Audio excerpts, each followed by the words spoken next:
ये क्या है, इसका सेंटर को बोलते हैं I1, इसी तरह से एक इधर होगा I2, एक इधर होगा I3।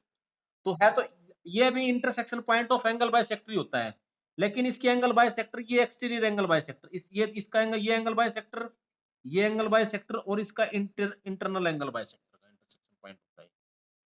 ये ऐसे होता है, समझ गया बात ये।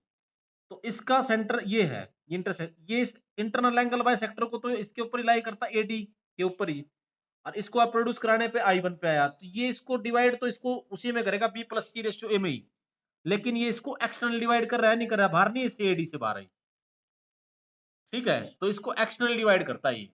तो इसलिए इसका एक्स सेंटर्स क्या होंगे, एक्स सेंटर्स I1 की वैल्यू फिर क्या हो जाएगी भाई, -AX1 + BX2 + CX3 by -A+B+C, वही इसको B+C/A में डिवाइड करेगा, लेकिन वो क्या करेगा, एक्सटर्नली डिवाइड करेगा, इसलिए माइनस हो जाएगा ये। और बात सारी सेम है। और भाई दूसरा ये क्या हो जाएगा, -AY1 + BY2 + CY3 divided by -A + B + C। I2 किसके इक्वल हो जाएगा, opposite excentre opposite to vertex B, excentre opposite to vertex A, opposite ये भी लिख देता हूं, opposite to vertex A, excentre opposite to vertex B के, I2 बोलते हैं उसको। I2 क्या होगा, I2 होगा भाई, ये क्या हो जाएगा, AX1 - BX2 + CX3 हो जाएगा। ये C+A/B में डिवाइड करेगा, लेकिन एक्सटर्नल डिवाइड करेगा, A - B + C, AY1 - BY2 + CY3 divided by A - B + C, ठीक है भाई, ये हो जाएगा। और I3 जो C के अपोजिट होगा वो होगा AX1 + BX2 - CX3 by A + B - C, AY1 + BY2 - CY3 divided by A + B - C हो जाएगा, ठीक है। और ये याद रखना है बस, है तो वैसे के वैसे जो मैंने अभी आपको बताया था उसी तरह से बताया था। हाँ भाई रश्मि, अनम्यूट होके बोलो, क्या पूछ रहे थे रश्मि? बेटा कोई नहीं, थोड़ी देर में आ जाएगा, थोड़ा नेटवर्क का इशू हो सकता है। प्रिया बोलो आप भी। हाँ मैं प्रिया बोलो। I3 I1 I2 I3 देखो, क्योंकि फिक्र तो बनेगा नहीं आपको, एक सर्कल देखो क्योंकि बड़ा बन जाएगा ना फिर। ये आप कॉन्सेप्ट ध्यान दो, ये नई चीज है आपके लिए। देखो ये जो है, आपको मैंने प्रॉपर्टीज ऑफ ट्रायंगल नहीं बनाई। देखो जैसे ये ट्रायंगल है, देखो ये तो डिफाइंड होती है टर्म्स। जैसे ये ट्रायंगल है, देखना इधर ध्यान से,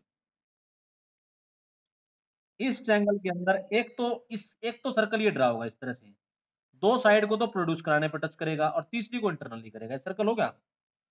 एक सर्कल यहां पर भी आएगा इस तरह से, आएगा या नहीं आएगा, एक सर्कल ये आएगा, ठीक है, ये एक सर्कल ये आएगा ऐसे। तो इस तरह के जो सर्कल्स हैं, ठीक है, एक सर्कल ये आएगा, इस ये जो तीन सर्कल्स हुए ना, ये है एस्क्राइब्ड सर्कल। क्या है ये, जैसे ये टच तो तीनों साइड्स को कर रहे हैं, ये इस और ये इस साइड को इंटरनल टच कर रहा है, इन दोनों को प्रोड्यूस कराने पे कर रहा है, ये इसको इंटरनल टच कर रहा है, इन दोनों को प्रोड्यूस कराने पे कर रहा है, ठीक है तो ये सर्कल ही, समझ गए बात, ये है ये उसी तरह से थे ये सारे। और इन सर्कल्स को बोलते हैं एक्स सर्कल, एस्क्राइब्ड सर्कल। क्या बोलते हैं, एस्क्राइब्ड सर्कल। इसके अपोजिट जो ABC, इसके अपोजिट जो सेंटर है ना, इसको हम बोलते हैं I1। ए के अपोजिट वाले को, इसके अपोजिट वाले को बोलते हैं I2, इसके अपोजिट वाले को बोलते हैं I3, ठीक है। ये भी जैसे देखो, है भाई, हाँ जनरली की स्टैंडर्ड नोटेशन होती है भाई ये, या ऐसे लिखेंगे, अगर कोई ट्रायंगल पी क्यू आर लिख रखी है तो पी के अपोजिट क्यू के अपोजिट आर के अपोजिट, वैसे स्टैंडर्ड नोटेशन होती है। आई इन सर्कल की I1 escribed excentre opposite to vertex A, I2 opposite to B, I3 opposite to C, जब हम स्टैंडर्ड ट्रायंगल एबीसी ले रहे होते हैं। small a, small b, small c, these are the sides opposite to vertex a, vertex b, vertex c, और capital a, capital b, capital c are the angles। ठीक है, ये ऐसे स्टैंडर्ड नोटेशन होती है बेटा। तो ये जो I1 है ना, देखो ये I1 आप देखोगे तो इस एंगल बाय सेक्टर और इस एंगल बाय सेक्टर इनका इंटरसेक्शन पॉइंट है, तो इनको तो एक्सटर्नली डिवाइड करेगा, कट करेगा, और इसको जो है इसको इंटरनली कर, इनका ये है। तो एक बात बताओ, जो I1 है ये है, इसका एंगल बाय सेक्टर आया है AD, ठीक है, इसको किस रेशियो में डिवाइड करेगा ये AD को, AD के ऊपर तो भार आ रहा है ना ये I1, डिवाइड तो B प्लस C रेशियो में करेगा। जो I1 है, I1 अब मैं लिख देता हूं, I1 डिवाइड्स एंगल बाय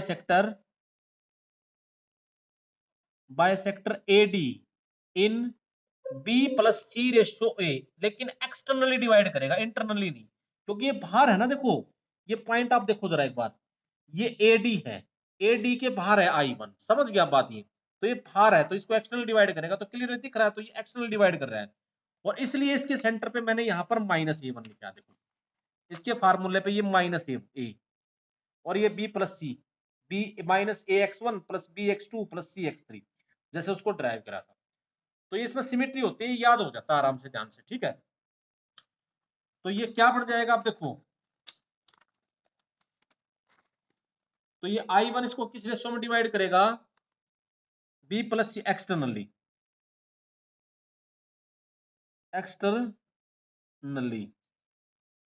ठीक है। I2 divides angle by sector BE in C plus A ratio B externally, and I3 divides angle by sector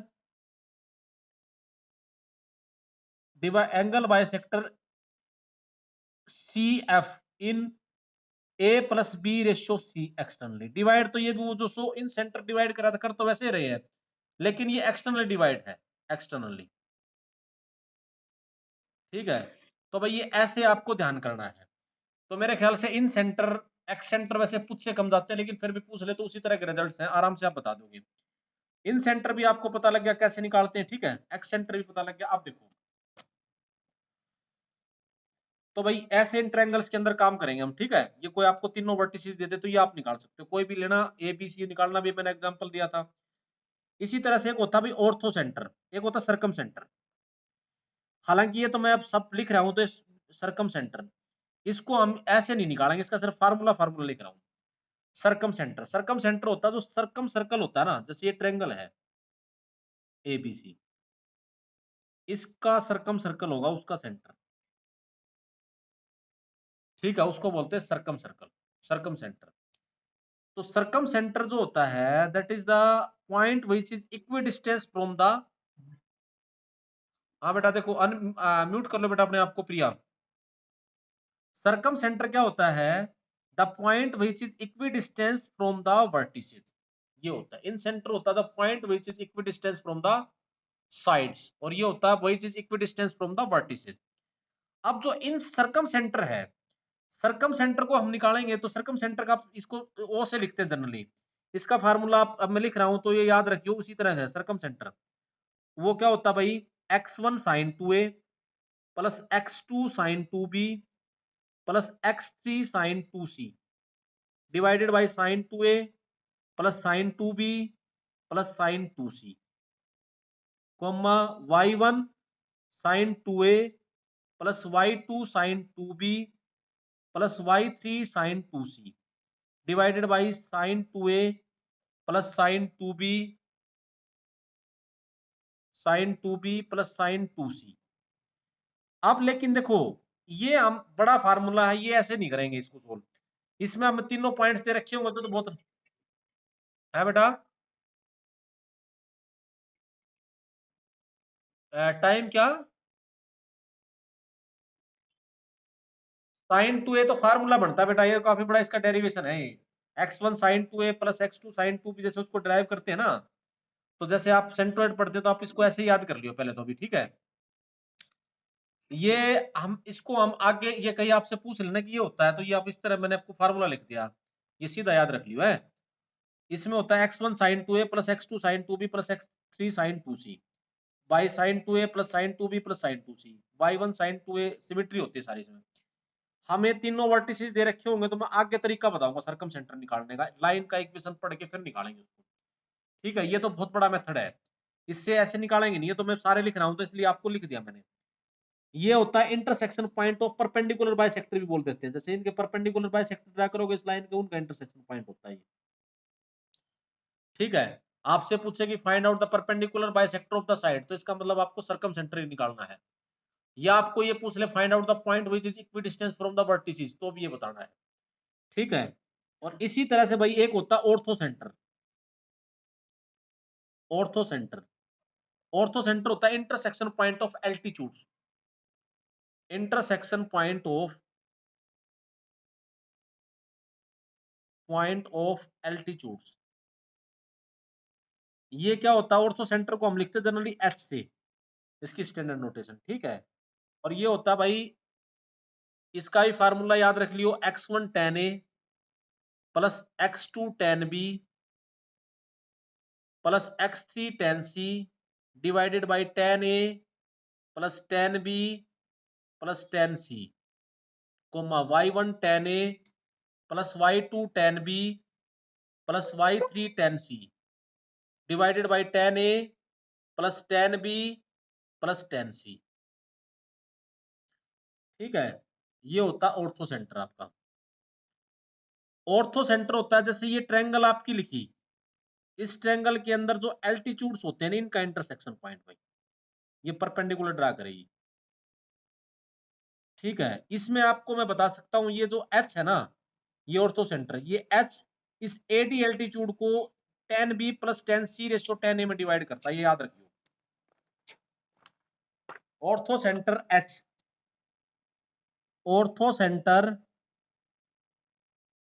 h, ये सिर्फ नॉलेज के लिए बता रहा हूं आपके, इसके लिए ortho centre h divides altitude AD in tan b plus tan c ratio tan a।